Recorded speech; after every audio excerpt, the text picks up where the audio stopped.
Most people believe the secret to great results from AI is a clever prompt. It is not. A clever prompt gets you a good demo. What gets you a system you can trust, task after task, day after day, is a different skill, and most people never learn it. It is called context engineering. By the end of this lesson, you will understand both skills well enough to teach them to someone else. Welcome. I am Srini. In this session, I will take you from the basics of prompt engineering all the way to context engineering for AI agents, and then to the part almost nobody talks about, how you carry knowledge and quality from one session to the next, so your work compounds instead of starting from zero every time. This is not a quick tips video. Treat it like a short class. Take it slowly. It will pay you back for years. Let us begin with the simplest possible definition, because everything rests on it. A prompt is what you ask. Context is what the AI can see while it answers. Prompt engineering is the craft of asking well. Context engineering is the craft of controlling what the AI knows, remembers, and can reach while it works. One is the question. The other is the entire world the AI is thinking inside. Hold that distinction in your mind. We will return to it again and again. Part 1. Prompt engineering. Let us go deep on what actually makes a prompt strong, because most advice here is shallow. A prompt is not a magic spell. The AI is not impressed by clever words or polite begging. A strong prompt is simply one that removes the AI's need to guess. Every time the model has to guess what you meant, you are gambling with the result. Good prompting is the discipline of leaving nothing important to chance. So what does a complete prompt contain? There are 6 parts. Learn them, and you can construct a strong prompt for almost anything. First, the role or the goal. Tell the AI who it is being and what success looks like. You are a senior backend engineer reviewing this code for security flaws. That single line changes the entire posture of the answer. Second, the task stated as an action, not a topic, an instruction, not customer emails.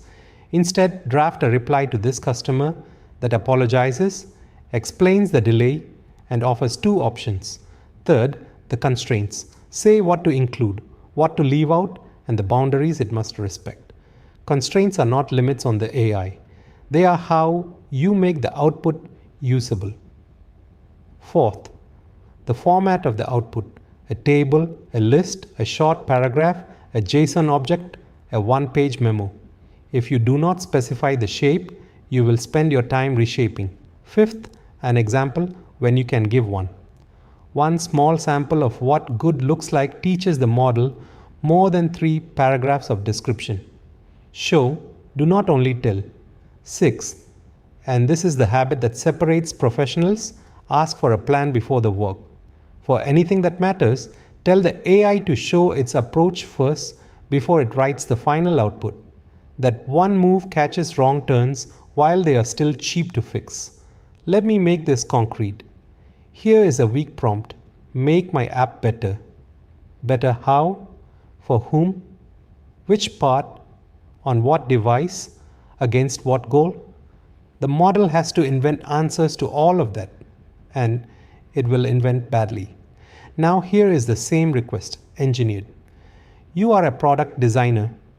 Improve the checkout page of my shopping app to reduce abandoned carts.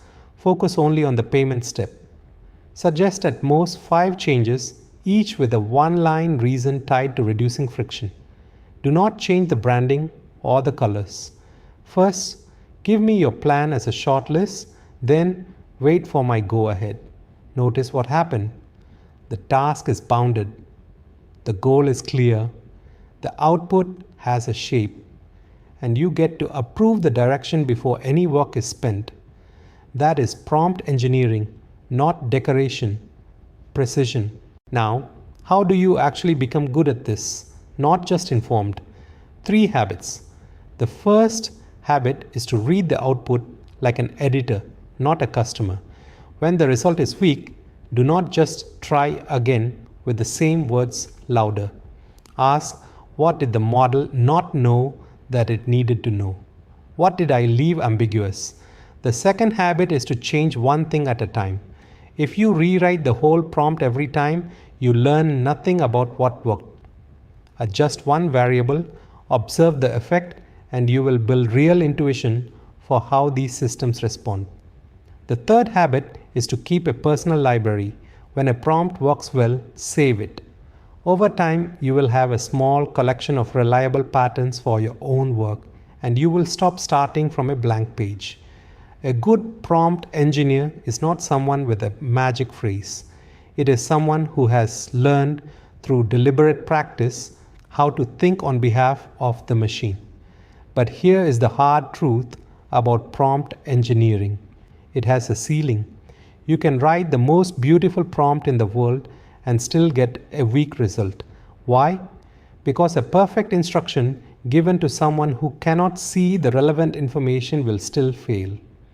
Imagine giving a brilliant new colleague flawless instructions, but locking them out of the files, the history, and the tools they need. The instruction was perfect. The outcome will still be poor. The instruction is the prompt. The files, the history, and the tools are the context, and that is where the real leverage lives. Part 2. Context engineering. This is the skill that quietly decides whether your AI work is amateur or professional. Let us define it carefully. The AI does not know your project unless you let it see your project. It does not remember last week unless you remind it. It cannot use a tool unless you give it the tool. Everything the model can see at the moment it answers is called its context. And context engineering is the deliberate practice of shaping that window so the model has exactly what it needs and not what it does not. There are 4 pillars. We will take them one by one. The first pillar is scope. Give the AI the right slice of the problem, not the whole mountain. If you are fixing one function, the model does not need the entire code base. It needs that function and the few things it touches. Narrow scope is not a limitation. It is focus, and focus is where quality comes from. The second pillar is retrieval. Point the AI to the source of truth instead of pasting everything into the chat. Your real document, your real data, your real code. A reference to the live source stays current. A pasted copy goes stale the moment you paste it. The third pillar is memory. Decide what must be carried forward and what should be dropped. The decisions that matter, the constraints that still hold, the direction already agreed. Carry those. The noise, the abandoned attempts, the chatter, drop those. The fourth pillar is tools. Give the agent the ability to fetch its own context, run a command, check a result, or read a file. A model with tools can go and find what it needs instead of waiting for you to spoon feed it. Scope, retrieval, memory, tools. Master these 4 and you have mastered context. Now I want to correct the single most common mistake because almost everyone makes it. People assume more context is always better. It is not. If you pour everything into the window, the important detail gets buried under everything else. The model's attention is finite, just like yours. Hand a person the entire library and they will not find the page faster. They will find it slower. There is even a name for what happens when context grows long and cluttered. The quality quietly rots. The signal gets lost in the noise, and the model starts paying attention to things that do not matter. So the goal is not the most context. The goal is the right context, clean, relevant, and well ordered. Good context engineering is as much about what you leave out as what you put in. So, how do you write context that actually performs? A few principles that took me years to learn, given to you in a few minutes. Curate, do not dump. Before you give the model a wall of information, ask what it truly needs for this step and give that. Structure your context. Use clear sections and headings just as you would for a human reader. A model reads structure. Well-organized context produces well-organized thinking. Put the most important instructions where they carry weight, usually clearly stated up front and reinforced at the point of action. Prefer pointing over pasting. Link to the source, name the file, reference the system rather than copying its entire contents into the conversation. And keep it current. Stale context is worse than no context because the model will confidently act on information that is no longer true. Now, why does all of this matter even more for agents? This is the center of the whole lesson. So stay with me. A chatbot answers once. You ask, it replies, the exchange is over. An agent works in a loop. It plans, it acts, it checks the result, and it tries again, often many times to reach a goal. And here is the key insight. At every single step of that loop, the agent needs the right context for that step. If the context is wrong or messy at step 1, the mistake does not stay at step 1. It compounds. It travels into step 2 and step 3, and by step 10, the agent is confidently building on a foundation of errors. So with agents, you are no longer just writing one good sentence. You are designing the entire environment the agent operates inside across many steps. That is context engineering at its most demanding, and it is exactly the skill that separates a flashy demo from a system you can put into production and trust. Part 3. The craft almost nobody teaches. Working across sessions. Here is a problem you have certainly felt. You spend an afternoon building something with AI. It learns your project, your style, your decisions. It gets genuinely good. Then you close the window. The next day, you open a fresh session and it remembers none of it. A new session is not your colleague who recalls yesterday. It is a brilliant new hire on their first morning. Every morning, most people accept this and pay the price again and again, re-explaining everything every time. The professional does something different. The professional externalizes the context so it survives the session. Let me show you how. The core idea is this. Anything important must live outside the conversation. In a durable place, the AI can read at the start of every session. There are a few artifacts that make this real. The first is a project brief or a specification. This is the constitution of the work. What are we building, for whom, with what goals, and what are the hard rules that must never be broken? At the start of a session, the AI reads this, and it is instantly oriented. The second is a decisions log. Not just what was decided, but why. We chose this approach over that one because of this reason. The why is what stops a future session from quietly undoing a good decision. The third is a conventions file. Your standards, your naming, your style, the patterns you always follow, and the ones you never do. This is how the work stays consistent, even though the AI has no memory of the last session. And many modern AI tools now support a project memory file directly. A file the assistant automatically reads every time it starts work in your project. The names differ across tools, but the principle is universal. Give the system a permanent place to read its standing instructions and it stops being an amnesiac. Then there is the handover. This is a discipline I insist on, and it changes everything. At the end of a walking session, before you stop, have the AI produce two things. First, a closeout. The current state of the work, the decisions made today, what is unfinished, and any open risks. Second, a startup note for next time. A short prompt that, when pasted into a fresh session, brings the new session up to the exact state you left. You are, in effect, writing a letter from today's session to tomorrow's. Do this, and the gap between sessions becomes a seam, not a cliff. And now, the payoff, the reason all of this discipline is worth it. When context lives in durable artifacts, your project gets smarter over time. The second session is cheaper than the first because the orientation is already written. The 10th session begins with the accumulated judgment of the previous 9. Knowledge compounds. Your spec sharpens, your decisions log deepens, your conventions harden into a reliable house style. The AI is not starting over. It is standing on everything that came before. This is how a serious piece of work, a real product, a real code base, a real body of writing is actually built with AI. Not in one heroic session, but across many sessions, each one inheriting the context of the last. That is the difference between playing with AI and building with it.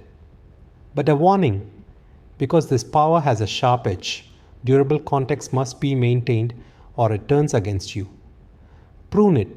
Keep one source of truth. Remove what is no longer true. A decisions log full of reverse decisions, a spec describing a product you no longer build, these will mislead every future session with total confidence. Treat your context like a garden, not a warehouse. You tend it, you weed it. You do not just keep piling things in. Let me now show you everything working together in one example. Picture a retail bank. I will call it Northwind Bank. Northwind Bank is entirely fictitious. It is an example I am using only for clarity, and any resemblance to a real bank is purely coincidental. The bank wants to use AI in its customer support, and I want you to watch how the work matures, stage by stage. Stage 1, the copilot. At first, the AI simply helps a human support officer draft replies. The officer types, "Fix this customer's complaint." The reply comes back generic and weak because that is a weak prompt. So the officer learns to engineer it.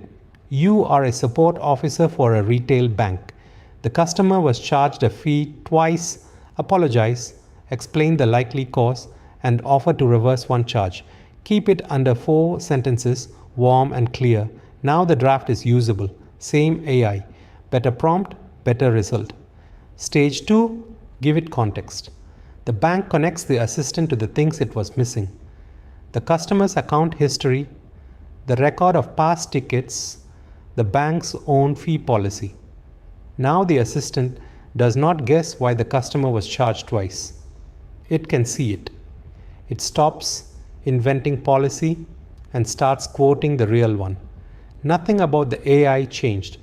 The context changed and the quality jumped. This is the difference between a clever answer and a correct one. Stage 3, the real agent. Now the bank lets the assistant work a full case on its own inside clear limits. It looks up the account. It confirms the double charge. It reverses one fee because that is within its allowed limit. And it escalates anything larger to a human. This is an agent working in a loop, and at every step it needs the right context for that step. The account at the lookup step, the policy at the decision step, the limit at the action step. If any step gets the wrong context, the error does not stay put. It flows into the refund, and now it is real money. This is why, for agents, context engineering is not a nicety. It is the safety rail. Stage 4, across sessions. The team does not rebuild this every morning. They write a project brief stating what the assistant may do and the limits it must never cross. They keep a decisions log recording why the reversal limit is set where it is. They keep a conventions file holding the bank's tone, its required disclaimers, and its escalation rules. So the version running in the 3rd month is calmer, safer, and sharper than the one from the first week. Not because the model got smarter, because the context did. That is the whole lesson lived out in one fictitious bank. Before we close, here is a quick cheat sheet you can keep. First, prompts. 3 weak ones and their stronger forms. Weak. Summarize this. Strong.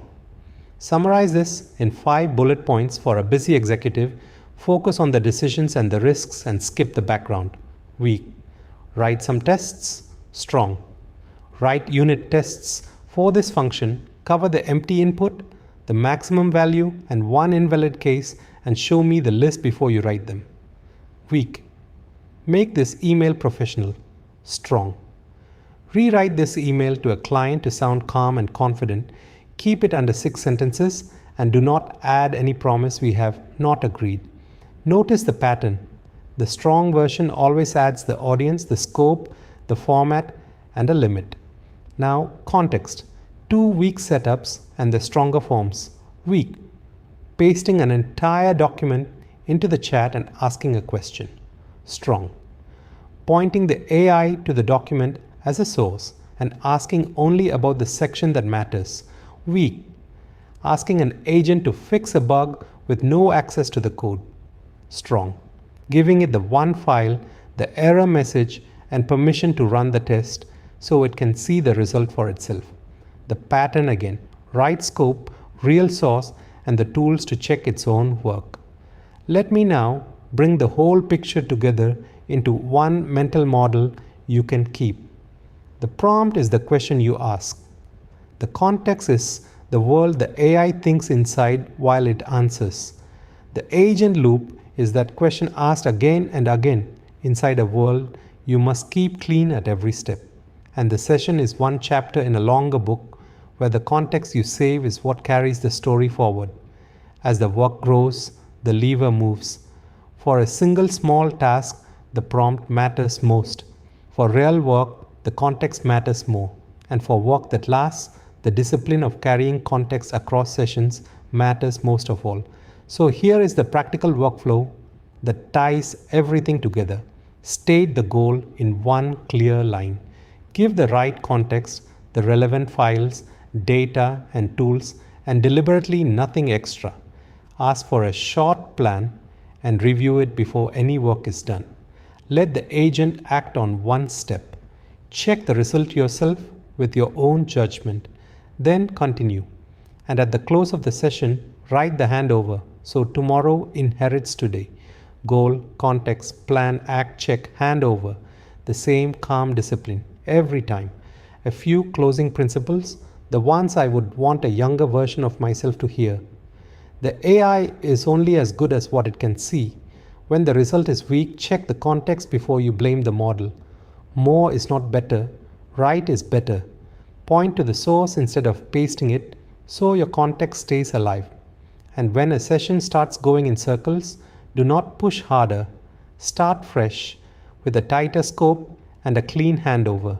A confused context rarely heals itself. Let me leave you with the one sentence that holds this entire lesson. Prompt engineering is how you ask. Context engineering is what you let the AI know, remember, and reach across every step and every session. Master the first and you get good answers. Master the second and you can build. The people who learn context engineering now are the ones who will quietly outbuild everyone else in the years ahead. If you want the full step-by-step way I build and govern systems with AI, my books go far deeper than any video can. Building with Claude for absolute beginners and AI native software engineering for builders. The links are below. In the next lesson, we look at the power tools that give an agent real context and real hands. Connectors, Chrome, Excel, Cowork, and Code. Subscribe so you can keep learning this one clear step at a time. Build with AI, lead with AI, govern AI.